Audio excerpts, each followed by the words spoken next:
Hello there everybody and welcome to the entertainment headquarters, and it's time for another My Top 10, and this one is dedicated to something that I have had a lot of fun with, and it is my top 10 animated TV shows from my childhood.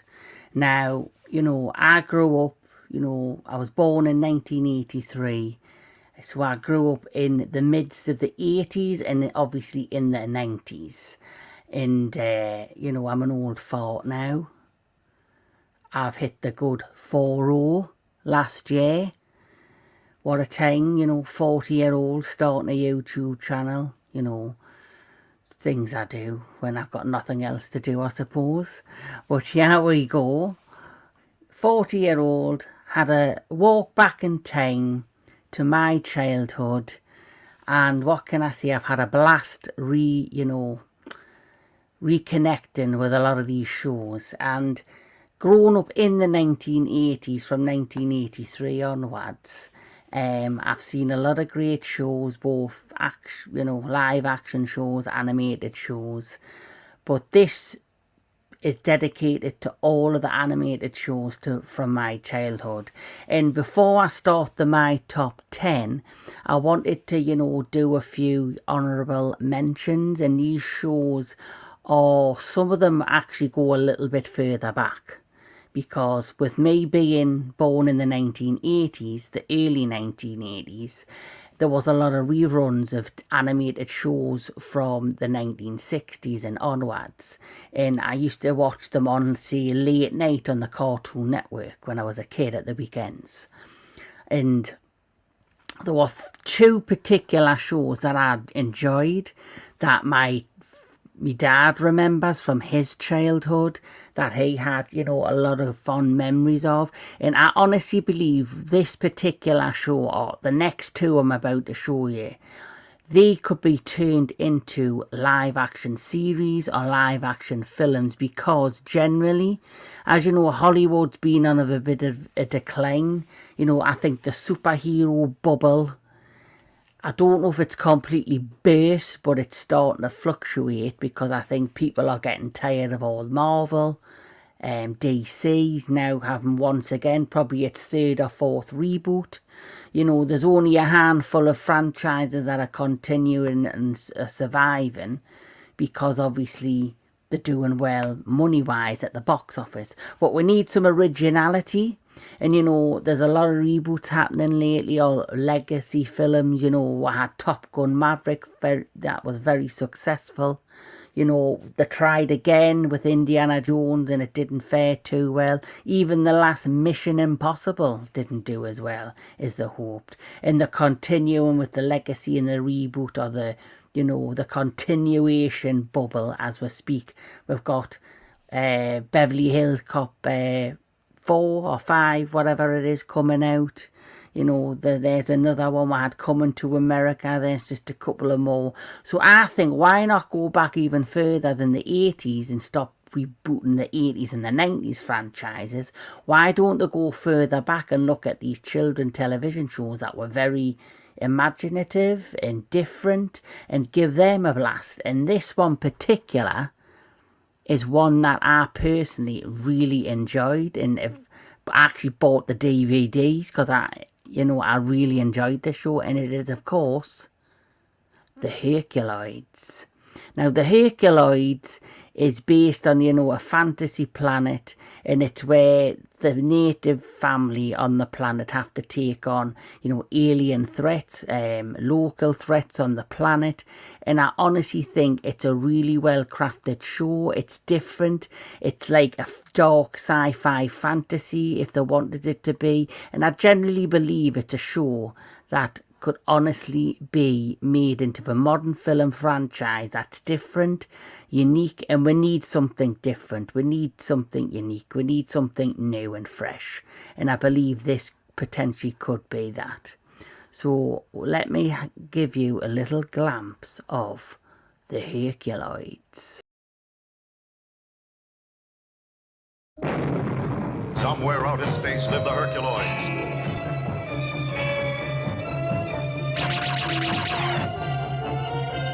Zuck, the laser ray dragon. Igu, the giant rock ape. Tundro, the tremendous. Gloop and Gleep, the formless, fearless wonders. With Zandor, their leader. And his wife Tara and son Dorno. They team up to protect their planet from sinister invaders.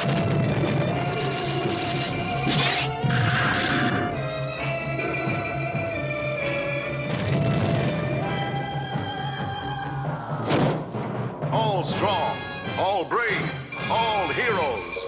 They're the Herculoids.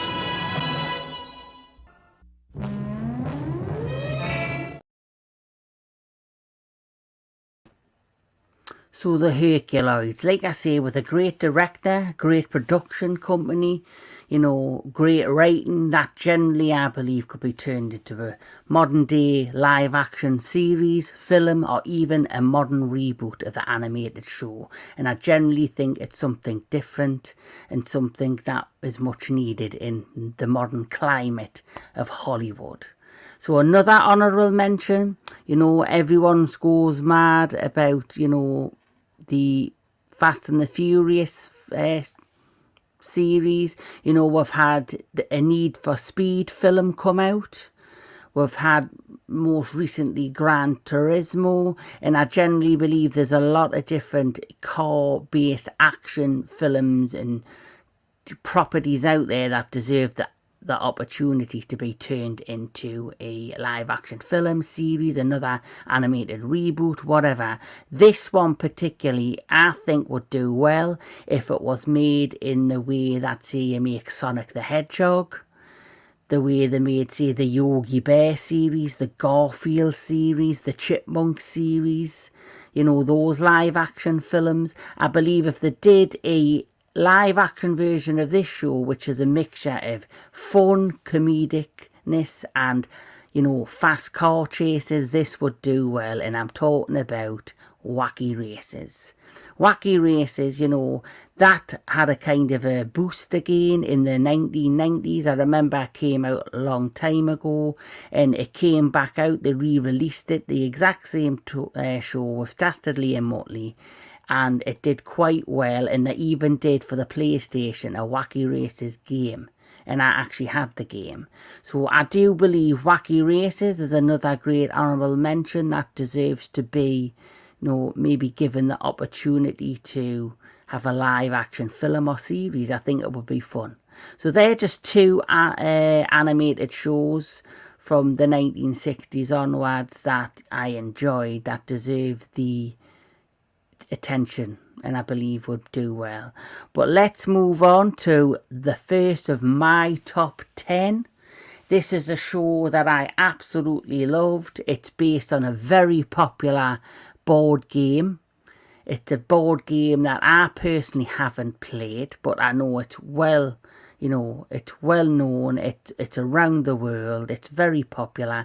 In fact, if you watch Stranger Things on Netflix, they kind of, in the first series, talk about it. A lot of the creatures that, you know, are mentioned in the series of Stranger Things are creatures or names taken from this particular franchise, and of course I'm talking about Dungeons and Dragons.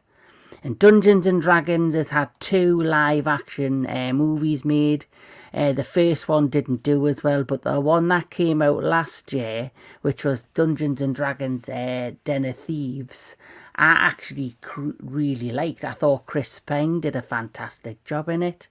I don't know if it did as well as they hoped. I'm hoping they'd give it a chance and give it a sequel, because I do see it being a franchise I could slowly grow on with.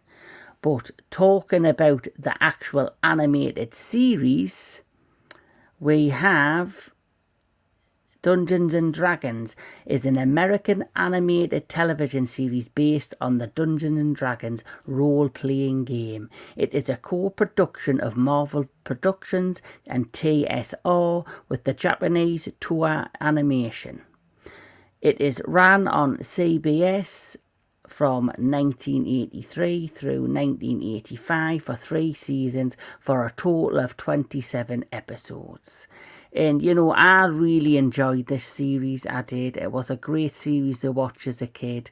I've got fond memories of this, and in fact, recently, my best friend of 30 plus years, Jill, she recently told me that, you know, she and her husband have started actually playing the role-playing games. They have a friend that they know that plays the game, and they've actually started playing it, and they've come up with their own characters, and they're really powering through with the game. So I found that really interesting. But without further ado, at number 10, Dungeons and Dragons.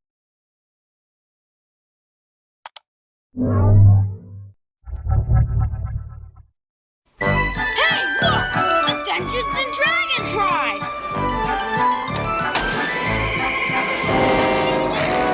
Wow, neat! Give me a break. I don't like this! Whoa! What's happening? Whoa! Where are we? Look out! Fear not, Ranger. Barbarian, magician, thief, cavalier, and acrobat.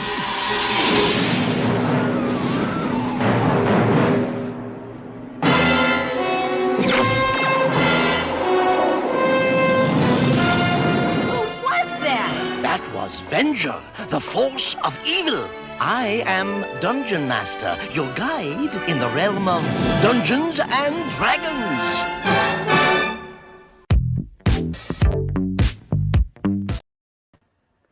So, Dungeons and Dragons, like I say, it was a great show based on a group of friends that were taken, you know, into the world of Dungeons and Dragons after being on a roller coaster ride. And with the help of the Dungeon Master, they're trying to get home. Another great show. At number 9, now I've talked about a show from the 80s, and this list will have a mixture of shows mostly from the 80s and the early 90s. The only one on the list that I've mentioned that was from the 70s or the 60s was Herculoids and Wacky Races. So the next one on my list is a show that came out in the 90s, and for me it's a show that I really enjoyed. I just love the concept of the show. And it was during a time when it was basically like the animated wars, I would say. 2 major networks competing for the audiences. And they both had really good shows out at the same time. And it was like who was going to win the battle in the ratings between these 2 networks and channels. And I'm talking about Nickelodeon and Cartoon Network. And, you know, you had coming out on this channel, Nickelodeon and Cartoon Network. These are just a few honourable mentions of shows at the time I did also watch. So I had this one, we had Cat Dog, we had The Real Monsters, I love that show, and we had this one, which is The Rugrats. Now the Rugrats, I love this show. I really enjoyed it. I actually watched that more than at the time The Simpsons. A lot younger then. The Simpsons I do enjoy, but I think in later seasons and as it's progressed, it's generally gotten worse. I don't think the humour in it is as fun as it used to be, and I just think all good things need to come to an end. And Rugrats was a show that lasted for a long, long time. But that's not the show that is number 9 on my top 10. The show I'm talking about is none other than Dexter's Laboratory. Now, I absolutely love this show. I really did. I love the concept of this boy genius who had a giant laboratory in his bedroom and an annoying sister that would torment him. I just loved everything about it. So Dexter's Laboratory is an American animated television series created by Genndy Tartakovsky for Cartoon Network as the first cartoon. The series follows Dexter, an enthusiast boy genius with a hidden science laboratory in his room full of inventions which he keeps secret from his clueless parents, who are only referred to as Mom and Dad. Dexter is at a constant odds with his older and more extravagant sister, Dee Dee, who also gains access to the lab and inadvertently foils his experiments. Dexter has a bitter rivalry with his neighbour and classmate Mandark, a nefarious boy genius who attempts to undermine Dexter at every opportunity.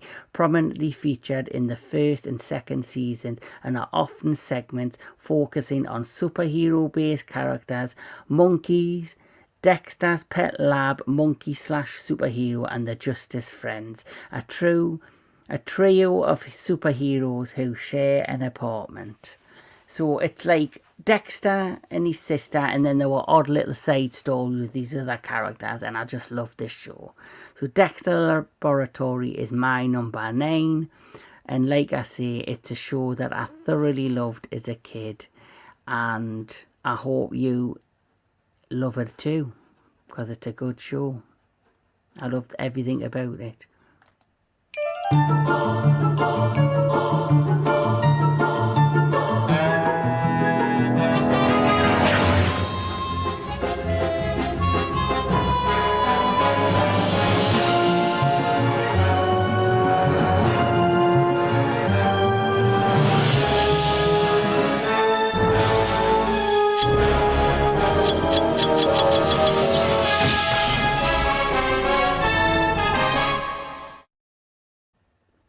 Yep, Dexter's Laboratory at number 9, and now on to number 8.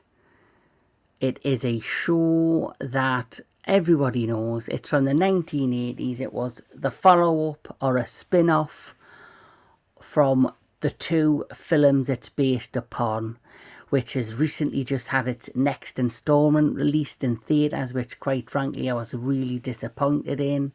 I'm talking about none other than the real Ghostbusters. Now, the television show is absolutely amazing. The animated show had some really creepy, out there, outlandish ghost, villains, and I really enjoyed the show. And in some aspects, the show was better than the films for many reasons. It also, as you know, in the actual movies, you had the character Slimer, who became an actual main character in the animated show, a much loved character in the show. But yes, the real Ghostbusters, we all know the Ghostbusters, we know it's based on the films, and Afterlife that came out for me was the perfect ending to the original series. But once again, Hollywood, if something makes money, they have to continue it, and they kind of have. And I just think with the last one, Ghostbusters Frozen Empire, I just feel as if the story could have been mapped out better. They should have focused more on the villain aspect of the movie and had one main story that they followed all the way through, instead of all these little subplots within the movie which was based on different family dynamics. But the first movie had an amazing villain. It had Gozer, then you had Vigo in the second one, then the third one brought Gozer back, and the third one had Garaka. The fourth one, Frozen Empire, had Garaka, who was this frozen demon. And the show has so many amazing villains that they're just on the level of the villains in the live action films. And of course, when it comes to Ghostbusters, as we all know, there's one thing that stands out about anything else about that series of films and television show, and it is the theme song.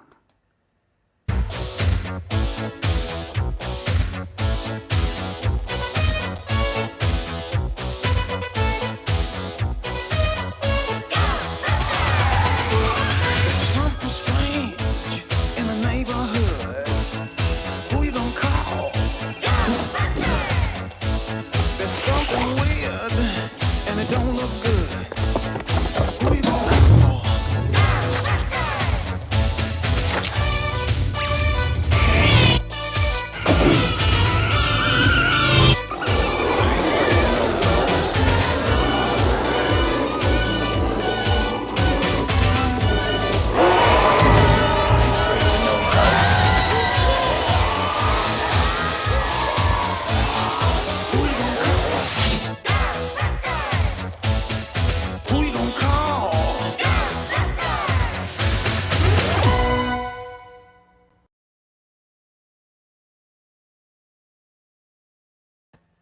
So the Ghostbusters animated show, definitely one of the highlights of the 1980s, 90s.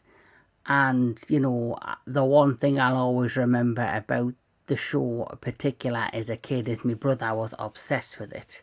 And he, you know, it was like that film with Arnold Schwarzenegger at Christmas time, Jingle All the Way, trying to get the toys, especially the Ghostbuster firehouse. That, you couldn't get that for love nor money. Now, recently there's been a reboot with, you know, the toy series as well. They've started releasing the old toys again. And, you know, what was £50 back in the 1990s is now 200 quid to buy. So it just shows you how popular the animated series was. The fact that it's bringing back all the toys, the original toys. And the series, I guess, is getting a bit of a reflux, a reboot, you know, popularity, as you will. But next, that was 8. We're on to number 7. Now, this show is a show that is based in the 1980s and is, of course, a show that I thoroughly enjoyed. My brother loved it more. He had, like the Ghostbusters, all of the toys. He had, you know, he loved the characters, and it had a live action film that didn't fare as well. That was quite different to the series. You know, they kind of, you know, brought in and did something different to it. And since the original film came out, the new films that they've been working on has been in development hell for quite some time. And the last time that we were this close to having it happen, Netflix pulled the plug on it. It had its cast, it had its director. I don't know if it's going to be the same cast or if it's going to be the same director. I just know that it's been in development hell for years, but everyone has fond memories of this show. Everyone loves this show, and of course I'm talking about He-Man, Masters of the Universe. Now, this show was a highlight for me as a kid, but more so, like I say, my brother. It was more for him, but like I say, as I grew up, they had the reruns of different shows, and this is one of them that I used to watch. And I loved it, and I loved how I think each show, I think, had like a little video clip of a message that they were trying to teach children. That was always fun. But He-Man and the Masters of the Universe, often referred to simply as He-Man, is an American television animated series produced by Film Nation based on Mattel's toy line, Masters of the Universe. The show was one of the most popular animated shows of the 1980s. And like I say, it's a show that, for me personally, it's continued to grow in popularity. And obviously Netflix, who have got connections with it, did the animated kind of continuations, Revelations and Revolution, I believe they're called. I've seen the first one. I'll be honest, I wasn't impressed with it, but I do, you know, respect what Kevin Smith, who's a huge fan of He-Man, did with it. He tried his best to bring a fresh take to something that is much loved. But without further ado, here is He-Man.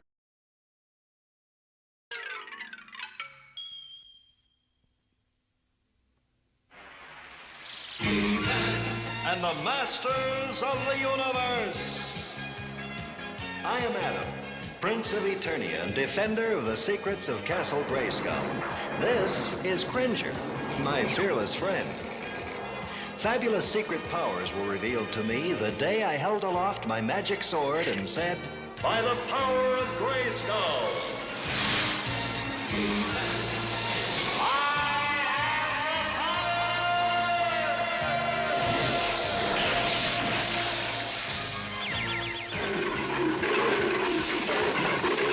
Cringer became the mighty Battle Cat, and I became He-Man, the most powerful man in the universe. Only 3 others share this secret. Our friends, the Sorceress, Man-at-Arms, and Orko. Together, we defend Castle Grayskull from the evil forces of Skeletor.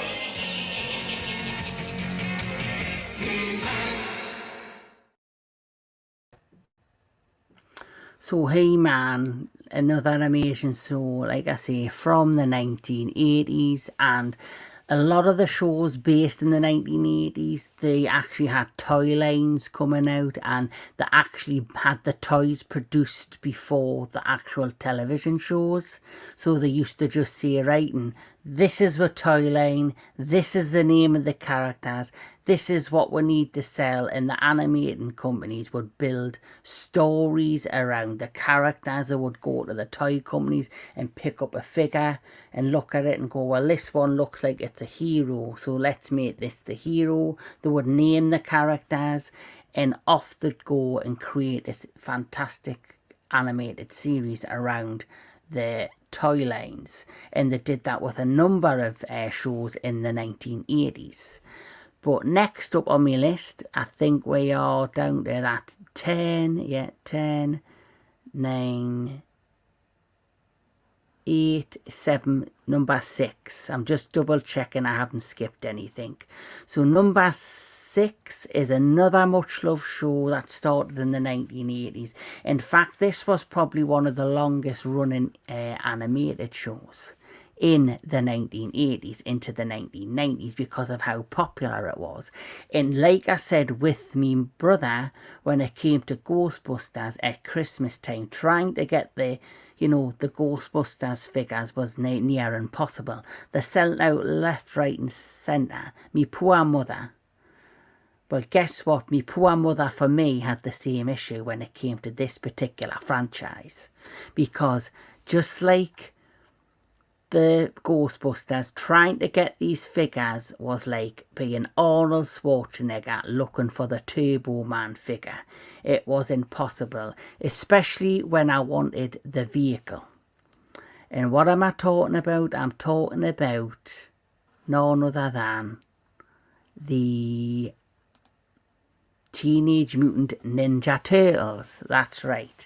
As you know, there's been many different versions of this animated show. There's been comic books. In fact, the comic book series apparently is a bit darker than the actual animated series, and the co-owners of the animated series sold their rights to the franchise and the characters to Nickelodeon. So Nickelodeon now, I believe, have full rights to the Teenage Mutant Ninja Turtles, and as we've seen, they've had reboot after reboot or reinterpretation of the characters and series time and time again, and a few live action reboots as well. But let's take a little bit more of a deep dive into the animated series.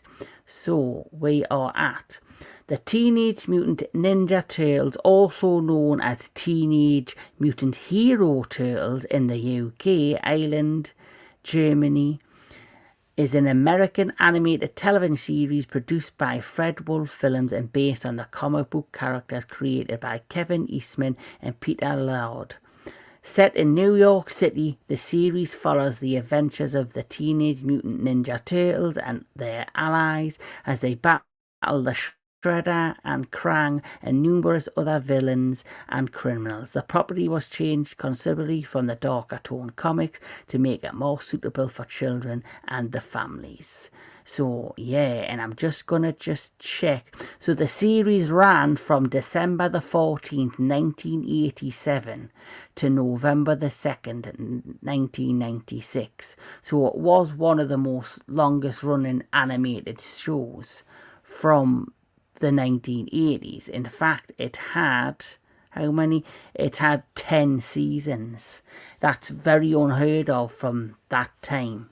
But, you know, the Teenage Mutant Ninja Turtles is at my number 6, and it's a show that I thoroughly enjoyed, and I know it's going to continue to entertain families and children for many years to come.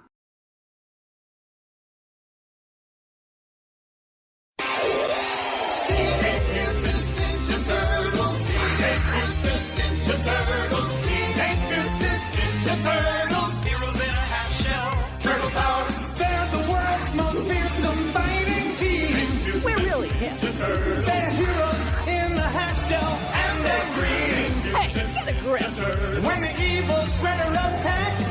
These turtle boys don't cut 'em no slack. Teenage Mutant Ninja Turtles. Teenage Mutant Ninja Turtles. Splinter taught them to be ninja teens.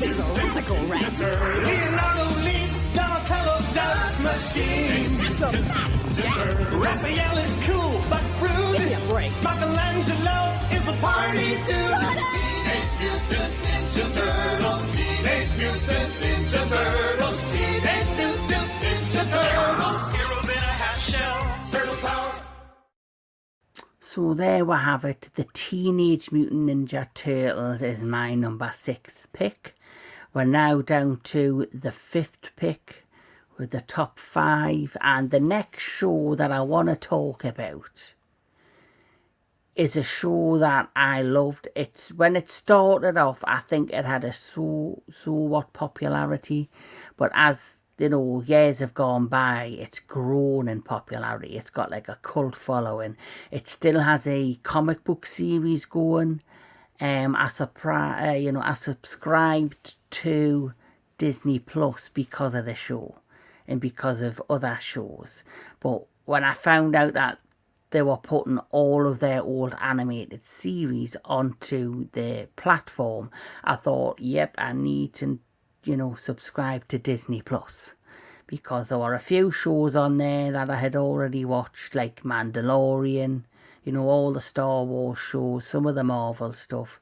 And then I unsubscribed because I thought there's nothing really interesting for us to watch. And then I found out that this particular show had been put on the platform, and I thought, yeah, I'm going to rewatch it and get myself reacquainted with it. And it's one of my all-time favourite shows. I love the characters. I love the concept behind it. And of course, I am talking about none other than Gargoyles. Gargoyles, for me, is one of my favourite animated shows. And it's very dark. It's dark fantasy meets like a futuristic, theme to it with science fiction mixed in. So let's take a little glance. Gargoyles is an animated television series produced by Walt Disney Television Animation in a collaboration with Jade Animation and Tama Productions for its first 2 seasons and Nelvana for its final, and originally aired from October the 21st, 1994 to February the 15th, 1997. The series features a species of nocturnal creatures known as gargoyles that turn to stone during the day. After spending 1,000 years in an enchanted, petrified state, the gargoyles, who have been transported from medieval Scotland and reawakened in modern-day New York, and take on the roles of the city's secret nighttime protectors.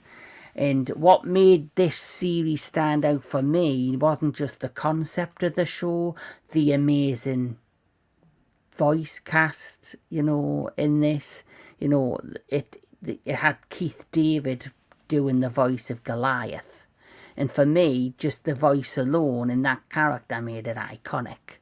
So it had great storytelling. The animation style was very much, for its time, fantastic. It was very similar to another show on this list that I really enjoy.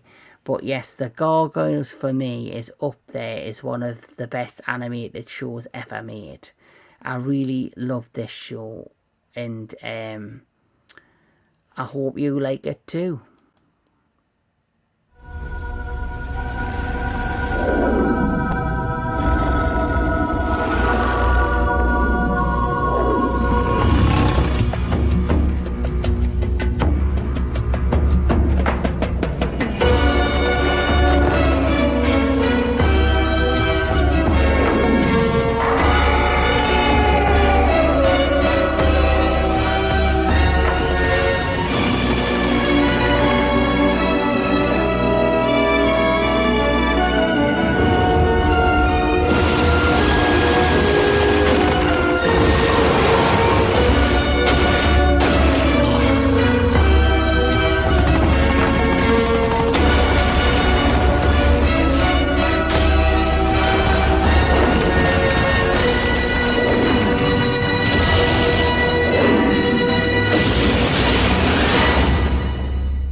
So Gargoyles, as you can see, it's just amazingly well done.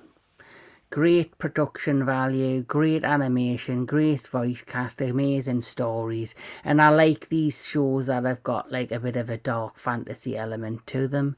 That's why I probably like Dungeons and Dragons, you know. I love that show as well. But next on the list, that's number 5. Next on the list is another kind of fantasy science fiction series, which I think everybody knows. It had to be on the top 5. It's a show that I personally have a lot of, you know, time for. It's a show that came out in the 1980s. And as we know, it's, you know, this too has had a couple of reboot animated shows that haven't fared as well as the original. Like a lot of these shows, they'll never be able to capture the heart or the, you know, the magic that a lot of these shows from the 80s and 90s had. A lot of these reboots are very hollow. They don't seem to have the same magic or captivate you the way the originals did. And this show's no different. And I'm happy to say director Adam Wynyard, who is the director of the last 2 Monsterverse movies, Godzilla vs. Kong, Godzilla X Kong The New Empire, which is doing phenomenal right now in theatres. He is the director of the new live action film, and fingers crossed this film does well and it sparks a new series, franchise, because we need something fresh, like I was saying earlier, something fresh, something different. And this will be fresh and it will be different. And of course I'm talking about the Thundercats. Now the Thundercats, you know, this show, it's just a fantastic show. The whole idea behind it I loved. So let's talk a little bit about the Thundercats. Thundercats is a media franchise featuring a fictional group of get me tongue in. Start again. Let's rewind, let's reboot, let's get this shit done. Thundercats is a media franchise featuring a fictional group of cat-like humanoid aliens. The characters were created by Toby Wolf and featured in an animated television series named Thundercats, running from 1985 to 1989, which was animated by Japanese studio Pacific Animation Corporation and co-produced by Rankin Bass Productions. And let's have a look. Yeah, so that is the Thundercats series. And like I say, another fun fact about a lot of shows in the 1980s is that when you had the toy companies, some of them were based in the US, some of them were based in Japan. They would come up with the toy ideas and then they would make a series around the toys. And when it came to Thundercats, just like a number of these shows, half the production was made in the US, the other was made in Japan, or they were completely made in Japan using Japanese animated studios, and then they would do English dub later on these shows to give, you know, them a bigger, wider base for other audiences. It happened with a number of shows. Even if you look at a live action shows of the time in the 1990s, like the Power Rangers, they filmed those shows which were Japanese based, and then they filled in the gaps by bringing in American actors and filming scenes for the Power Ranger show for the US audience and, you know, the English audience. So that's what they did with animation back in the day as well. They would bring in animators, studios from Japan, do all the animation, and then do English dubbing later on. And this is another one of those fantastic shows. But yes, that's just a little bit of a tidbit there from, you know, the production point of some of these amazing shows. But Thundercats is my number 4.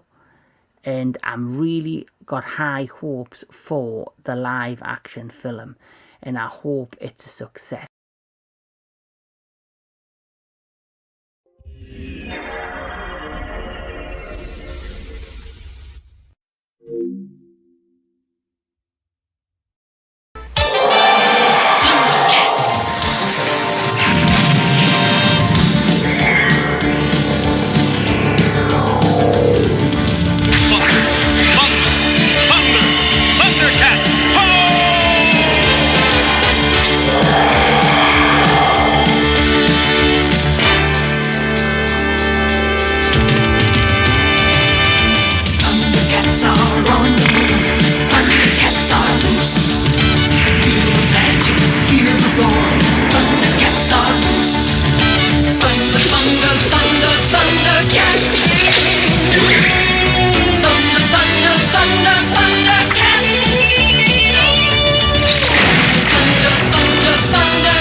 Thundercats. So the Thundercats, like I say, it's another amazing show. I really enjoyed it, and I can't wait to see what comes of the live action film. But we're now down to the top 3. And I've really struggled with 2 of these because I love them equally. And, you know, one of them's from the 1980s, the other's from the 1990s. And recently, one of these has had a bit of a resurgence, a bit of a reboot, or a continuation. The other one has been a franchise that basically is going to last, you know, till the end of time. And like I said, with a lot of these shows, it started off as a toy line that did so well that they built a television series around it that took on a world of its own. It's a television series that was a massive part of my childhood. I absolutely adored it. I even remember seeing the animated movie for this particular series. And it broke my heart. I don't think there was a dry eye in the house. And I think every parent was pissed that they had to leave the theatre with crying children. And the series itself, you know, the toy line was one thing, but the series itself had a group of amazing characters. And the most iconic thing about this show was the voice cast. And the voice cast in this show, there's no voice cast like it, in my opinion. They were, you know, the ultimate voice cast who brought alive these characters. And I don't think I've enjoyed a cast of voice actors on the level of these since the number 1 pick on this list. And what I'm talking about, when I can find the fucking thing, is none other than, there's live action films out there. I suppose you've already kind of hit the nail on the head with it. It is none other than the Transformers. So as you know, it's a multi-billion-pound franchise. The toys sell out like hotcakes. They've remade, you know, a lot of the toys. They've brought back all the old toys from the 1980s, reboosted them out. And, you know, there's other toys, there's other series. It's absolutely fantastic. The films, the live action films, I was quite disappointed in terms of, my biggest nitpick with the live action films is when they were developing the first one. Michael Bay and producer Steven Spielberg stated that he didn't want them to look like the animated counterpart from the first series, Generation 1, because that, you know, he said they wouldn't be believable. They would look cartoonish.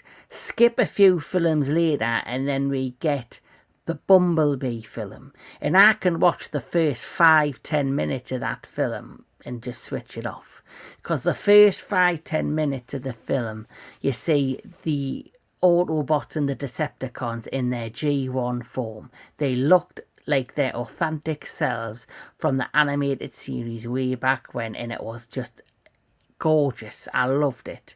And so I didn't enjoy it. I didn't, you know, I think they could have done better with the film series. You know, X-Men was very much on par with the series, you know, the comics, you know, the material that it followed.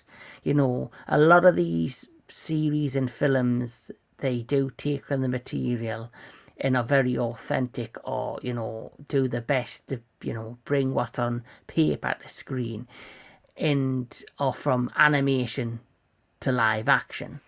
And I just feel like they let me down with the Transformers. But there's hope, because there's a brand new animated film coming out later this year, which is an origin story that it's got a brand new cast, but I'm hoping, you know, it's going to deliver.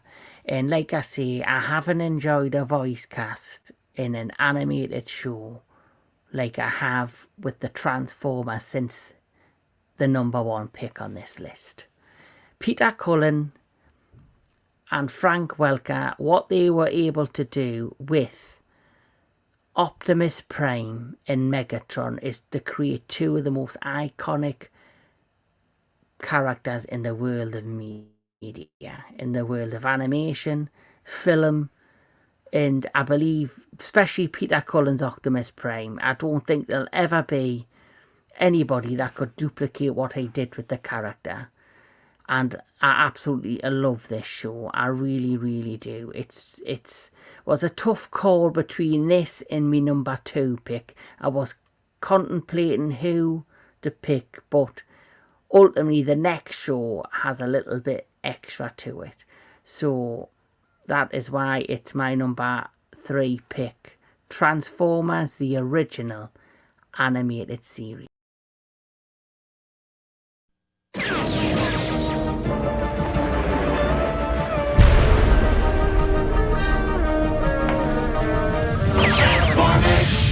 More than meets the eye. Autobots raise their battle to destroy the evil forces of the Decepticons. The Transformers. Autobots raise the sky. The Transformers. More than meets the eye. The Transformers.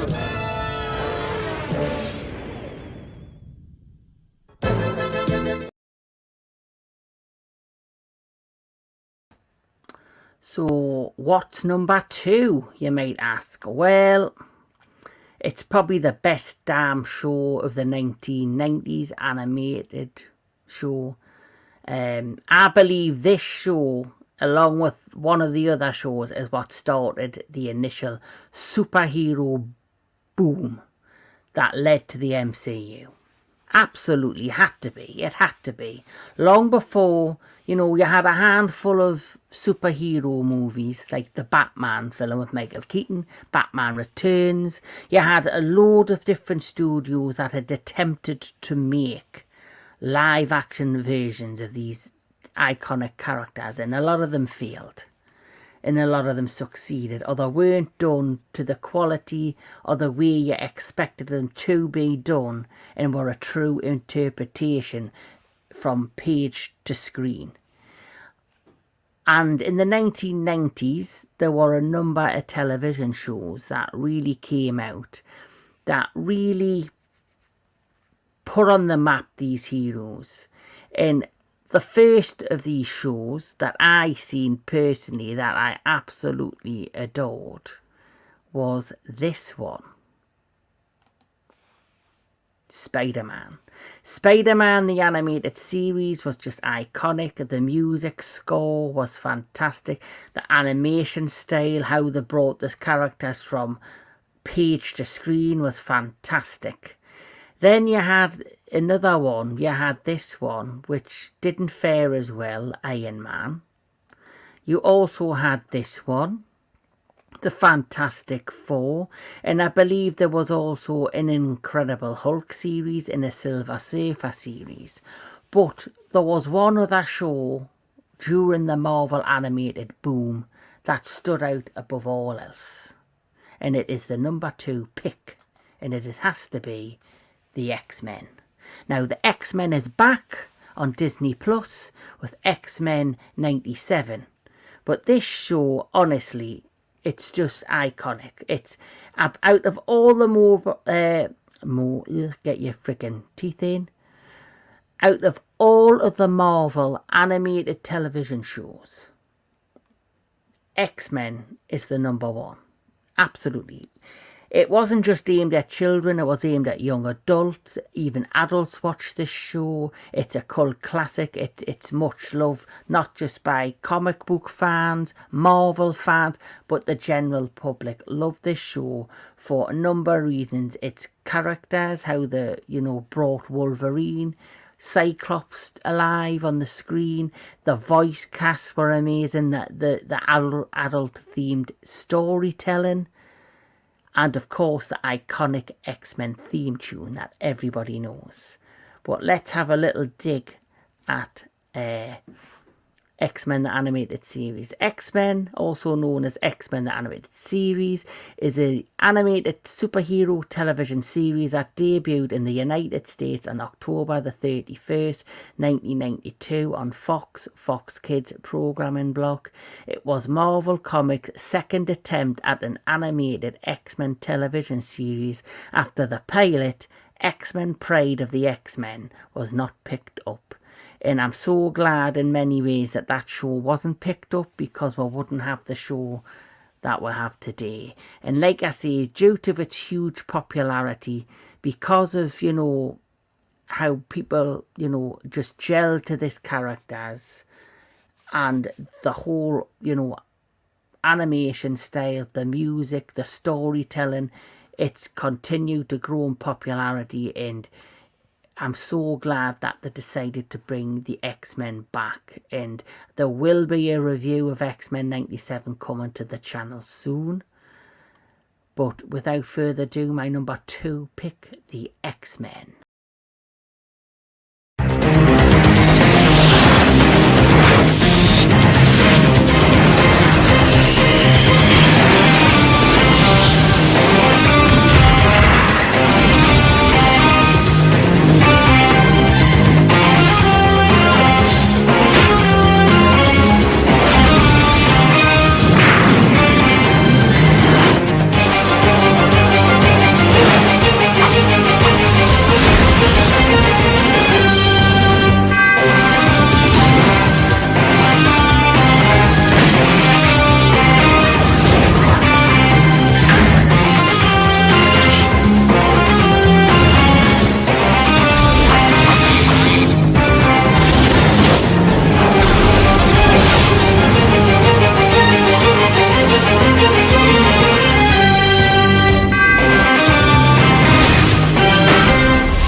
Iconic. Just the music alone, everyone knows the theme of the X-Men. Just iconic, just brilliant, just one of the best shows, animated shows ever made. And you know, I'm glad that they brought it back, and I wish they could do the same with the number 1 pick, but I don't think it'll be as possible because of a number of reasons. But my number 1 pick in the top 10 is the show, out of all these shows that I enjoy, that I have got a lot of respect for, a lot of love for, that all were part of my upbringing. This one show is the show that defined my childhood. This was the one show that I gravitated to more than anything else, and it's the one show that I will constantly go back to, constantly love. It is just iconic. It changed the world of animation for a number of reasons. Just its animated style, its dark gothic tones, its great reuse of characters like the X-Men. It brought from page to screen. It was aimed at children, young adults, adults. It is one of the biggest animated shows that's ever been made. And of course I'm talking about Batman the Animated Series. You know, Mark Hamill as the Joker. You know, everyone remembered him as Luke Skywalker, but everyone knows him more so now as the Joker, and he's continued to voice the Joker from time to time over the years, still bringing that iconic cackle and everything else that came with it. The fantastic Kevin Conroy, who voiced Batman and Bruce Wayne. He, for a lot of people, are the definitive Batman. You know, for me, it's him and Michael Keaton. And the great thing is you could have looked at this as a reboot or a spin-off from the actual Michael Keaton version of Batman, because it uses the Danny Elfman music that he created for them films. It has the theme tune from them, maybe slightly different. And obviously the way that the animation style was made and the way that the characters were brought to life was very much so unique, so different. I loved everything about this show. For me, it is the show that defined my childhood and my generation. A lot of people have the same opinion of the X-Men. So that's why both of them had to be in my top 10, in my number 1 and 2 pick. So let's have a little glance at Batman. Batman, the animated series, is an American animated superhero television series based on the DC comic superhero Batman, developed by Bruce Timm and Eric Radomski and produced by Warner Brothers Animation. It's originally aired on Fox Kids from September the 5th, 1992 to September the 15th, 1995, with a total of 85 episodes. It also has had 3 spin-off films. It had Batman the Mask of Phantasm, which was released in theatres, which was absolutely glorious. Absolutely. The entrance of that movie, the opening scenes with that operatic version of the Batman theme was just outstanding. The story was very grown up for its time for kids to go in, and I did remember getting to see this in theatres as a kid. You also had Batman and Mr. Freeze, the Sub-Zero movie, which was kind of, you know, out at the same time as the horrendous Batman and Robin 1998 or 1997 film. Much better than that one, and Mr. Freeze gained a whole new popularity because of Batman, the animated series. The Heart of Ice episode, I'm sure that even won a Daytime Emmy Award. I'm sure this show has won Daytime Emmy Award before. Its writing, its production value, its animation, and of course, the fantastic voice cast. So without further ado, let me introduce you to Batman, the animated series.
There you have it, Batman, the animated series, my number 1 pick. Love this show, it defied me childhood, and if you have Netflix in the UK, the whole series is available on there. So if you haven't checked it out, please do. But like I say, these are the childhood films that defied my childhood, that I've got a lot of fond memories for, and like I say, some of these deserve maybe a reboot, some of them deserve to be respected and much loved the way they are. And I've got a lot of fond memories, but this has been my top 10 my top 10 animated shows from my childhood. Let me know in the comments below some of your childhood favourite cartoon series. Let me know if there's any that you feel should have been on my list. There's a few from the 80s that I missed out, like the Centurions, Jason, the Wheel Warriors, Mask. You know, there's a whole from the 90s I could have mentioned, but these are the ones that I gravitated to the most. But if there's any that you think should have been on my list, or if you've got your own top 10 animated childhood series list, let me know in the comments below. If you've liked this video, please like, share and subscribe. I hope you're enjoying the entertainment headquarters and all that it offers. I hope to bring you more soon. But until then, keep enjoying your movies, keep enjoying your television, keep on enjoying all things entertainment. And I'll catch you all at the next one.